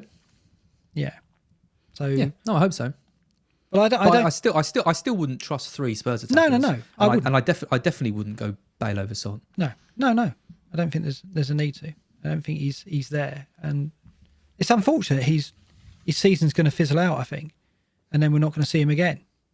What happens to Bale from this point? No idea, but I don't think he'd be at Spurs next season. So, yeah, no. He surely goes to China, right? Yeah, probably. Yeah, or America. Yeah. So when I was on WolfPod, Mode said to me, "Oh, so have you started looking at next season the promoted teams?" And I was like, "No. Why would I do that?" And he was like, "Oh, I really fancy this player and this," and he made me feel a little bit inadequate. Actually, he didn't do that to you. I noticed he was. But so I thought to myself, twins, so yeah, true. So I thought to myself, I ought to do a little bit of research on the fact that Watford have been promoted, of course. Norwich have been promoted. Congratulations to both clubs. They're back. Nice. Teams we know very well. So I got on to, have you heard of Gaffer? Gaffer. Yep, you have, right. Championship. Yes. Football. Yep. Yes, so www.gaffer, GAFFR.io. It's a championship FPL, effectively.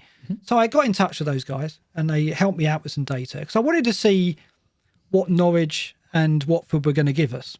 And these are familiar names in the table here. And so what they've done here is come up with approximate FPL points without bonus for championship players. So we can see Norwich and Watford players relative to the other championship performers. Timo Pukki, a player we know so well. 25 goals, 4 assists this season. Yeah. Now, my question to you, you know what I'm going to ask. Would you go there again, having been burnt last time? I like a promoted striker. You would you? So do I. I love a promoted striker. Yeah, I think I would. I like the idea of Pukki again. He'll be kindly priced. He'll come in at around 6 million. He's got pens, of course. And Norwich, we expect them to be better prepared this time. So I think I would be tempted again. Buendia, look at him. 14 goals, 17 assists, approximately 186 points without bonus. He is a key pass king. His bonus points would be massive. I mean, he's effectively a De Bruyne / Fernandes. If he gets an assist, he's getting bonus in a Norwich win, right? What do you think? But he was always this. He was this the last time they got promoted. But he didn't have any output, did he? That's the thing. But then he went in the Premier League and they never played him. Yeah. Well, they start. So what? He's dropped to Championship and is he just one of these players who looks really good in the Championship but can't make it in the Premier League? Well, that's it. But look at Pereira. You were big on Pereira. You backed him early on. If you'd have stuck with him, if you'd have done a ghost ship, if you'd taken your hands off your team, I don't know what you'd have now. Maybe you'd be doing even better. But Pereira would be mate, your Pereira would be flying for you, right? So you were right about Pereira. Let's get that straight. Thank you. Why can't Buendia do it? Well, he can. I just it's the same manager, right? It's the same manager who's used him in the Premier League, and when they needed goals and they needed points, he didn't trust him. And I just think it's interesting. I think I always thought he was their star man. And him and Pukki, I thought could be the catalyst to save them because they to me were the most talented creative players in the team. You've got Buendia threading balls to Pukki who slots them in. Great partnership, and Buendia just wouldn't start.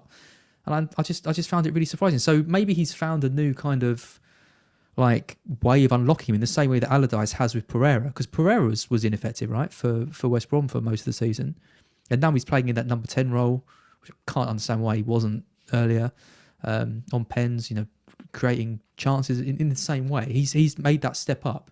So I'd love to see Buendia step up, but I wouldn't be getting him from the start. Oh, okay. Obviously competition for places in midfield are going to be strong. It'll be about pricing. It'll be about whoever's in that bracket. I normally have a promoted striker. There is a player on this list I like, though, a lot. Ismail Assar. I don't know how they've kept him. No, it's crazy. He's a raw talent, but there is no question in there is a top-class player. I'd start if he came in around 6. I'd start with him. Right, would you? Interesting, isn't it? Yeah. Because he delivered, didn't he? He did. He did look a threat. Yeah. And what he's got is, I mean, Buendia is trickery, is technique, right? You can shut that down. Yep. Sarr is pace. Just blistering pace. And that's harder to stop. So, yeah, I'm with you. And it's interesting. It's just encouraging looking at this. Max Aaron's had a fine season. 2 goals, 3 assists, 18 clean sheets for Norwich. And they're obviously not going to come back and get 18 clean sheets, are they? But Max Aaron's is still there and he could be a factor. No doubt, Pukki, Buendia and Sarr are going to be on our radars, right? And so you're favouring Sarr. I'm kind of with you. Yeah. Pukki, I think, will be in for me. Yeah, I mean, it's interesting as well, isn't it, that I'd say sort of 5 or 6 years ago, these players would have been poached. They would have been long gone. It's interesting that they're now getting a bit more, clubs are being able to say, no, you're staying. I mean, I'm sure there would have been bids for Sarr and Buendia. Especially Buendia. I mean, Buendia not trusting the Premier League. There must have been clubs from other countries saying, well, we'll take a punt on you. We think you're great. And you obviously don't have the trust of the manager over there, the same manager. And it's either him saying, no, I want to stay and play in the Championship, or it's the manager saying, I don't know how they kept him, is basically my point. But the fact they have, I think, shows that the drop down to the Championship, I don't think is the absolute killer that it used to be. And it's the parachute payments and all that kind of stuff. So it's not surprising when a team just bounces straight back up. I really would like Brentford to go up. Well, Tone, look at him. 29 goals, 13 assists. I mean, he's not going to do that in the Premier League, but he's obviously a player who can score and create. I'll tell you what I hope. I hope Brentford don't go up and Brighton sign him. Is he a Brighton signing? Because if we got Ivan Toney, we would be a threat next year. I think a threat? Steady on. A threat? Well, you'd be a threat, but a threat to what? A threat to what? The top 10? Oi. What would you be a threat to? Oi, we got the 3rd best defensive stats in the league all season. Yes. So you're that means saying we're finishing 3rd if we get Ivan Toney. You would deliver on your XG if you had Toney up front. I reckon we get top 10 if we got a decent striker who could actually finish chances. I can't see any reason why we couldn't finish top 10. This is what you said? We're definitely scoring against West Brom. Classic quote. Yeah, well, classic quote, but I was right. Yeah. Well, I wasn't right. I was wrong. You did. But you did score. It was disallowed. Yeah, I was like... No, I think it shows that we need a striker, right? Yeah, you do. Yeah. I mean, surely that's on the list. Perfect. He would. Yeah, I mean, he stepped up to the Championship and done it for them. So it's good, though. I look at this list and think there's some prospects, right? There's some prospects coming up. It's good. And it's names we know as well. What's encouraging is it's players who are returning to the Premier League having already had a taste of it as well. So you look at Sarr, Pukki and Buendia and think that's got to hold them in good stead, right? It's not a new thing for them. Like, they know what they've got to do. They know how much they've got to raise it. So it's encouraging that we're getting those players back. So interesting. Well, thanks to the gaffer for that, Dave. We're going to check in with that, obviously, in the summer as well, at the end of the season. Really nice. Yeah, exactly. Yeah, thought we'd do that. Be different. Yeah. Predictions, not a lot has changed. I'm still 30 points ahead, but we had a poor week, didn't we? It was a stinker. God, yeah. Let's skate over this quickly. We only got 3 scores right, didn't we? Something like that. 3 outcomes we got correct. That was bad. Don't know what happened. But I mean, I'm lucky. I'm still just under 50%. You're 45%. Yeah, I need to. I want to finish around 50%. So I'm a little bit under where I want to be. Let's see what we got this week. We won't go into too much detail, but we'll go through them quickly. Southampton Leicester. We haven't gone 9-0. Neither of us have done that. You've gone 3-1. I've gone the 2-0. I think with Ings out, I just don't know if Southampton have got a goal in them. That's my trouble there, I think. But both predicting that. City, I've gone 3-0. You've gone the 2. I don't think there's any question there. I mean, they're going to rotate. They're going to have a very different team out, but it'll be too strong for Palace, I think. So that's fair enough. This is an interesting one. You've gone a 0-0 there. Brighton Leeds. Well, look at last prediction I got. Could have saved you your bench boost. I just think we cancel each other out. I think it's gonna be the kind of game I've seen from Leeds that they've had tough games and Rafinha's out, and I just wonder if they're kind of trying a bit of a system which is just kind of defend and see games out and don't look to play really open, expansive matches. And I predicted a really low scoring game in the last game of the patch, and I do genuinely think these two teams are well evenly matched on their day, and I think it'll be an entertaining game, but I just think it's going to be kind of a low scoring one, 0-0 or maybe 1-1.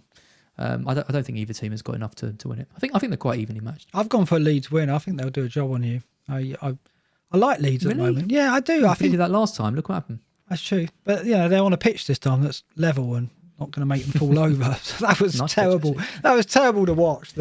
That game. I remember I had the bench boost. I had 3 Leeds players, and oh my God, lost the double. I nearly just said Leeds aren't going to win 2-0, and then I thought you're just going to put that in a bloody soundbite. Honestly, you're giving me a complex with this technology. It wasn't me who put it up on Twitter, made a meme out of it. I didn't do that, did I? That was your friend. But you were integral. I was to retweeting it. Existing. I did enjoy it. Yeah. Everton. Chelsea, Fulham. Both gone wins here. You've gone for the 3-0 heavy win. It's just going to be. I don't know what team Chelsea are going to put out. It's probably going to be a weakened team, but Fulham, they had a brief spell of looking like they could maybe claw their way out, and I just don't think they've got it in them. It's a shame, isn't it? So I feel for Parker a bit. No, it's not a shame. No, it's definitely not a shame because it would have been Brighton that got dragged into it. So no, it's not a shame. I'm really glad. I mean, Havertz, you've got to fancy Havertz then. If you're going 3-0, Havertz is going to start, you'd think, wouldn't you? You not fancy him in this? I mean, maybe Giroud or Abraham will start, maybe. There's differentials in that game, right? Marcus, come on, tell me Marcus Alonso is on the end of one of those goals. Havertz is dead to me. Is he? Alonso will play, and I am quite jealous of you having him in this game. I like it. Yeah. But I said that the last time, and he went off after just over the hour. He just about got the 2 points. Oh, God. Please let him get some. No, he's a strong option. I think so. Well, I wouldn't, I'd consider it, maybe. I'm not even joking. No, I know. It's the sort of thing Luke would do, right? I'd be tempted. Everton Villa, you've gone a classic 0-0 for the 8 o'clock game on Saturday. I've gone for a 1-11. I've done that mainly because I got Calvert-Lewin and I couldn't face not predicting a goal for Everton. I do think they'll win. Do you? Yeah. They're at home and they're awful. I don't think either team's got anything good about them. Like Villa are just a bit deflated and dead without Grealish, and Everton are crap at home. They are crap at home, but 0-0. I don't understand it. Ancelotti's their manager. They've got all their players fit. I know. Surely they're going to click. I don't know. It's just one of those mysteries, isn't it? I don't understand it either. Well, I'm going to back them. Newcastle, I've gone a 2-1 win. You've gone a 1-1. You've got a 2-1 Newcastle. Wow. I do, yeah. I think they'll win. I mean, Arsenal come out of the European tie beaten up a bit. They've got the second leg. Their minds are going to be on that. Newcastle, with a win, would seal it, right? They're safe. They're probably safe anyway, but that'll seal it. And, we saw the data earlier. Newcastle are the best attacking team over the last 4. I know. I'm game with that. United, Liverpool. Get something, but I don't know if they have enough to win. Look at this one. I've gone Liverpool away win. I do fancy them here. I do. I think the danger for United is they will approach it with a bit of a negative. We'll hold this, we'll take the point. And that'll trip them up. I think if United went into it going, we want 3 points, we're going to beat them, I'd think otherwise. But I do think they'll approach it cautiously, and I think they'll get picked off. So I've gone a Liverpool win. You've gone a 1-1. I've gone a 1-1 in hope, because I actually think it's going to be a 0-0. Could be. But I'm hoping that it's not. I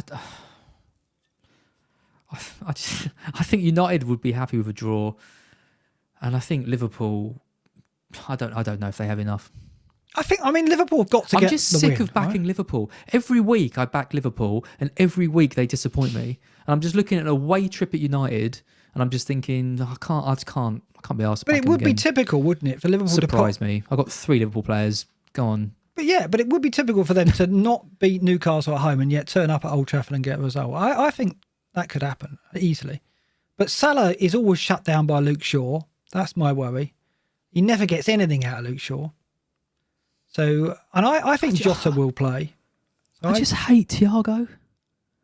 You keep on about this Thiago thing. Not as a person. I'm sure he's lovely. But as a player in that Liverpool team, I said this 20 weeks ago. I know that I didn't think Thiago was a good fit. I haven't seen him have a good game. Have you seen him have a good game? I thought he had a good game against Newcastle. He was the fulcrum. A lot went through him. I think he had a decent game. I get it, right? He doesn't. What he adds to that Liverpool team is perhaps what they didn't need. They didn't need that person who could slow it down and be like the. He's like a pendulum. I think it's affected passing every here game. and there, isn't he? I think it's affected every game he's played.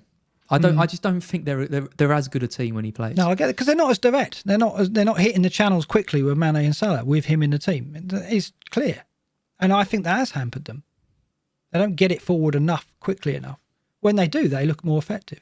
But yeah, I think the problem is I think it's quite easy for Thiago to look a good player in a game like Newcastle because he's a very, very classy passer for the ball. There was a lot of space in that game. He's obviously got all that stuff in him. But I just look at him, and when they had like a midfield, with Wijnaldum and Henderson and stuff, and it's just direct and it's just quick and it's energy and it's bringing the ball forward and it's. It just encourages players to overlap and things. And it's one thing just to be able to like stick some passes around. Like for City, I think he'd be maybe player of the season. He'd be pinging balls left and right, and they'd be keeping the ball and they'd be closing teams up. That's not how Liverpool play.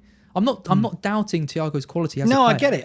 I just don't think he works in that team. It reminded me of when Newcastle signed Asprilla. And they had a magic formula and they threw Asprilla in. You think, well, class player, world class player. He is going to help them win the title. And he came in, completely disrupted the dynamic of the team. And I think Thiago, to an extent, has been like that for Liverpool. You can't put your finger on it, but he slows things down and they're encouraged to play through him rather than direct to the flanks. And I think that's... No goals, no assists all season, Thiago. Yeah. But you've knocked him all season. You've given him a bashing all season and... You can even do a soundbite now, and I still feel vindicated. Absolutely.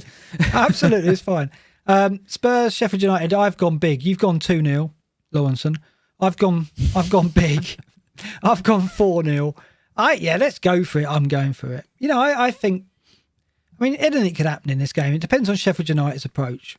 They could rotate, they could play kids. Who knows what they're going to do? It's an unknown. But I think Spurs, hopefully, will raise it after the final and go, let's finish the season well. So that's what I'm going with. West Brom Wolves. Yeah, it's a derby, but would it have any passion? You've gone a West Brom win. I've gone a West Brom win, 1-0. You've gone 2-1. Pereira, lively.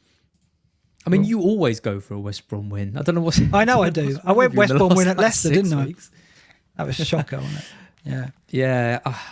Like I said, like Wolves... They can't defend like that. They'll get relegated next year. Are you going to start Cody? I have to. I have to at the moment. We'll talk about my team in a second, but I'm going to. But I don't have any faith in him. I'm really, really strongly looking at moving him for Dallas, and there's a part of me that wants to do it this week, but it'd be for a hit because I'm going to do the Son move, and it might even be worth it, but. I think I might just give him the West Brom game and just hope that they sort themselves out. But I don't have any faith in him. No. And finally, Burnley, West Ham. I've gone for a goal glut, 2-2. I think West Ham concede. Yeah, so do I. But they have got the threat. I think they've got enough guile. Bowen I quite like as a player, and Lingard. There was talk that he's injured, but I think the West Ham ex-employee has confirmed that he's fit, and so he starts. He was in the scout picks as well, heavily backed. Let's see if he can get... my fear with Lingard is if he blanks again, people are like, oh, here we go, regression. There we go. The model said so, and now it's happening. I worry about that. So I hope he gets a return so we can shut that argument down. But yeah, there's every chance that he will get shut out, but I fancy him to get something. So there we go. We'll do better this week than we've done. Some different results. Yeah, we varied it up a bit. So the captaincy... Gameweek 35 in the Matrix is the one that's pretty much worthless because until we get these fixtures, we don't know what we're going to take into that game. If it was single game weeks, Salah at home to Southampton or Kane at Leeds is probably what we go with, but that's going to be scrapped. But the point here beyond that is that you can get rid of Bruno, and apart from 35, if they do get the double, you're not going to look to him again, I don't think. You might possibly for 37 for Fulham at home, but personally, I'm looking at Lingard or Athena maybe if I have to push in that game week. I think it's a good game week to push the captaincy, that one. This is what you hinted at on the FPL show earlier. Your differential picks. So that week I wouldn't go Fernandes at home to Fulham. I think I would go something different. But there's a lot of options that week. I like 37 because I think it's going to be a split for the captaincy there. Some will go Salah at Burnley, Kane at home to Villa, but I think there's some good other options as well. My mate Wilson, not Yeah. bad. Sheffield United at home. Yep, he's on there. He's on there as a differential, and Yeah. that's got to be worth a look as well as a differential. And then 38, all bets are off. 38's always a crazy week, and the trouble is these fixtures could be flipped right round. That's the other thing. Right? We hope we find out tomorrow if that's the case. So the matrix is not that valuable at the moment because of the state of flux that we're in. That's good. Yeah, it is, but it's the point. Way to sell it. Yeah, well, it's the trouble though. The end of the season, we're so uncertain. We're sitting here waiting for those fixtures. But this week is clear. And this data for the season and for the last 4 game weeks, again, underlines Kane's cause, yes, as the top captain pick. Last 4 game weeks, minutes per XGI non-penalty, he's the top rated player, even ahead of Iheanacho. 79.6, way out in front. So his data is strong. It's been very strong recently. And yeah, it's hard to argue, isn't it, against Kane? Would you ever take a punt in this scenario? I know Iheanacho's a decent option, but would you dare take a punt in this game week? No. Sorry, I'd love to say that this is the time to do it, and I'd love to, I do think his fitness is a slight issue, and I do wonder a bit about how fit he actually is. But when you look at this data and you look at his goal involvement, you look at his goal involvement against these lower teams, playing the worst team in the league, it just feels like it's just overthinking it at this stage. And I do think Iheanacho could do well against Southampton. I do think they could win that game fairly comfortably. I do think he's in great form. But Kane is the best striker in the league, playing the worst team in the league with good stats. I mean, last 4 game weeks, minutes per point, 10, which is stronger than Iheanacho. Minutes per shot, 17.9, which is stronger than Iheanacho. Even over the last 4, his data is stronger than Iheanacho. That's surprising. But, it's 4 goals. If Iheanacho blanks against Southampton, you'd be like, oh, Iheanacho's blanked against Southampton. It's about it was coming, the game. Yeah. It was coming. But if Kane blanks at home against Sheffield United, you're like, what the hell has just happened? We've seen it before, though. He has done this he has let us down when the fixture points to return. Yeah. Well, like Cardiff, was it last season? I think he played at home. He was really heavily backed. Loads of people got him in. People getting him in for like -8 and everything, and then he blanked. Like, of course it can happen. I just think, he banged 4 goals in that game, and you'd be like, well, yeah, it was Kane against Sheffield United. Yeah, obviously he's got 4 goals. I think there's, like you've said, there's opportunities to target and to be a bit different. And personally, I don't think this is the week to do that. Chris Wood, Not with the captain. Chris Wood, captain. No? He can bugger off. Yeah, and I mean, the defences suggest it as well. Over the season, Sheffield United are the weakest defence of the candidate opposition on show here. So that backs it up as well. I mean, over the last 4, they've improved, but as you said, one of those was Brighton, and maybe that skewed their data a bit. It's surprising to see West Ham's defence has struggled over the last 4, according to this data, which is I think there's a return in it for Chris Wood. I think Joe's going to get another return. I think David's going to have a return. So I predicted 2-2, and I think there's something in it for them. Okay, let's look at our team, shall we? So no dilemmas for you. This is what you're going in with. Do you want to read through it for the podcast? Yeah. So Mendy in goal, home to Fulham. Trent, Castagna, Cody, Rudiger, Salah, Fernandes, Greenwood, Lingard, Kane captain, Iheanacho. Sorry, really boring. At least Greenwood gives it a little bit of an edge now. Yeah.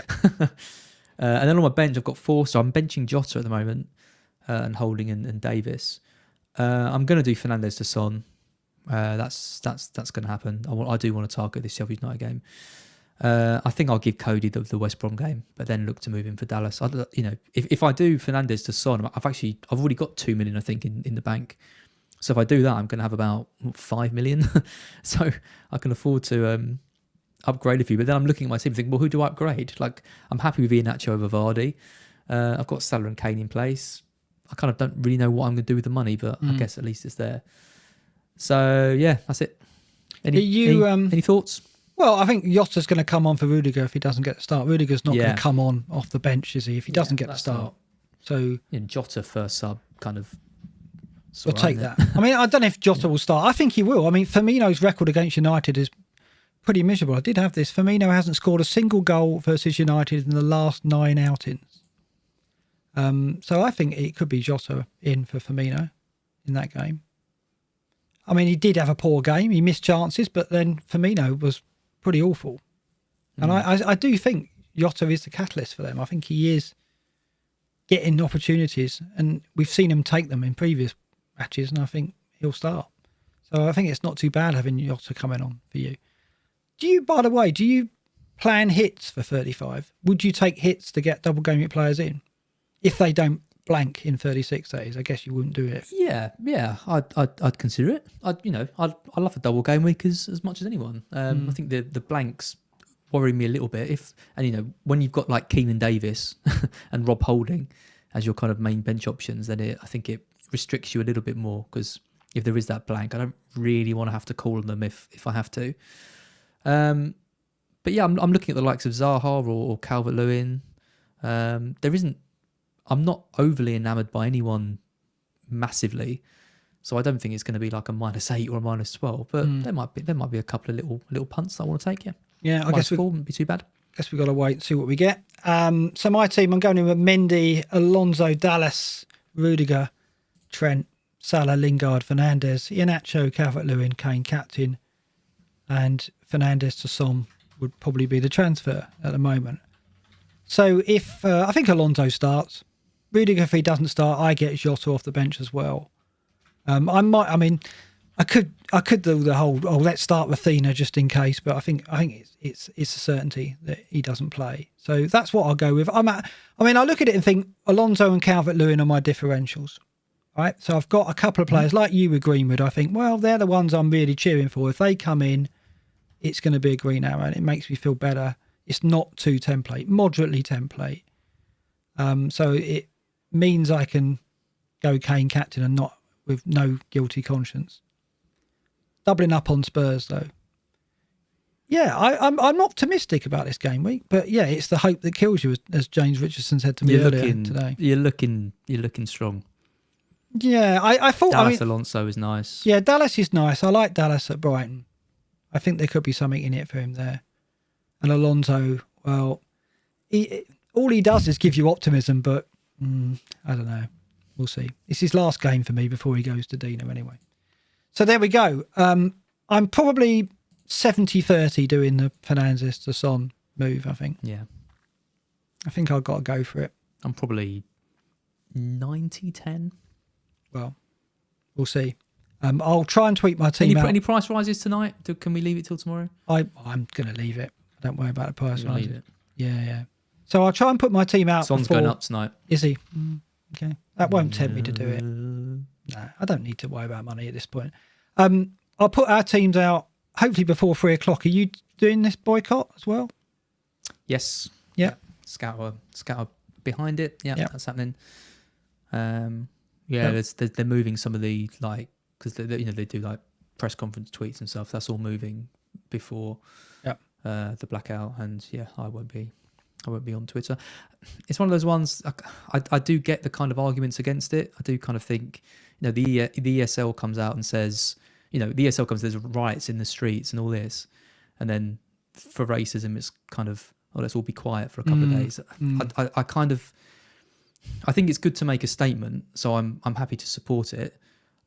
I don't want it just to be a kind of tick in the box suggestion exercise. Yeah.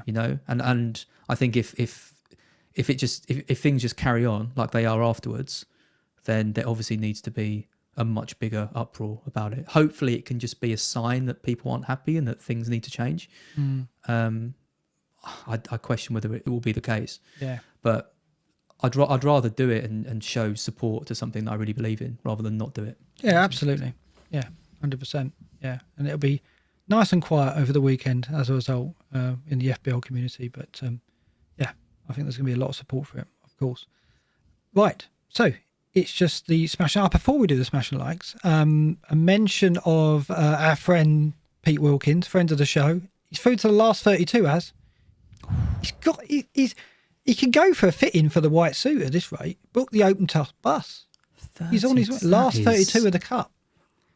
Yeah, he's got a tough Tyler. I've looked at the team he's playing. A very similar lineup. So, trouble is, he wasn't asking for tips, but I was trying not to give him tips because I don't want to influence his decision. You stay out of it. I know. I said to him, don't listen to me, right?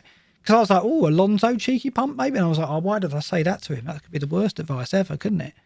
But yeah, so we're cheering Pete as he goes into the last 32. Aria Das as well, who's the guy on Twitter you wished luck. He is also through. So wouldn't it be marvellous if they met in the final? It would be awesome. Oh, that's the dream. It is the dream. And just to mention The Apprentice again, we're still taking, let's bring up the screen actually, we're still taking, of course, candidates in our search for the BlackBox Apprentice. Getting loads of interest. We have got loads of interest, but I think in particular, I would like a dad. I really would like a dad. I think at this stage, I've got mine sorted. Yes. So just to be clear, I think I have maybe the perfect apprentice for what I want. You could say that. I think mine is going to be the perfect apprentice, but we'll see. Well, yes. Mark wants a dad. I do. So any dads that want to get involved in this should apply. And when I say a dad, I mean a dad of an FPL player, probably. So if your dad is into football, never played FPL, volunteer him. Mail us at apprentice@fplblackbox.com with the details. And then I think the combination of the two, that a dad with your candidate would be a good combination, I think. Me too. Because we'll have quite a few differences between the candidates, and I think it'd be really interesting, the experiment that we're going to go on together. The journey. I love that journey word. That's what, for reality TV, we can use the journey word. It's perfectly fine. Absolutely. Do you want to do the smash and likes? Yeah, so there won't be a Q&A tonight. Oh no, I need to go to bed. It's very late. Very late. And it's midnight. I mean, we had 1,500 watching, which is amazing. At near midnight for 1,500 people to be watching. So, thank you everyone that's watched and subbed and liked. If you could all hit the like button right now, there's still 1,400 of you watching. So, I'll just pause for a few seconds while you all hit the like button, just to give you a few seconds. There's the sub animation just going up there. Lovely. There he is. Nice. Make sure you're all subscribed to the channel so you get notifications. Like, it was a bit late tonight. You wouldn't have known unless you'd been subscribed, maybe. That it started. So it's good to do that. But yeah, thanks. And we will see you next week. Yeah, absolutely. Did you see as well that I'm threatening to do a live stream on the final day if me and Andy are still close? Because I think there's 6 points in it between me and Andy at the moment. Let's talk. Not. No, let's talk Andy. My twin. No, not Mode. Oh. Let's leave Mode out of this, right? It's going to be an argument at this point. Yeah. Would be you and Mr. Slippers. Me and Mr. Slippers doing a live stream of your point. Yeah. I want to make it happen. Yeah. I will. I will. I don't. I'm not invited, but I don't want to take part. I just want to watch. Be lively, wouldn't it? That sounds fantastic. So I'm hoping the gap is narrow going into the final. We can do that. We can get it on. Yeah. I mean, our following against his 150,000. It's no contest. It's a good night for me. Good night, everyone. Thanks for watching.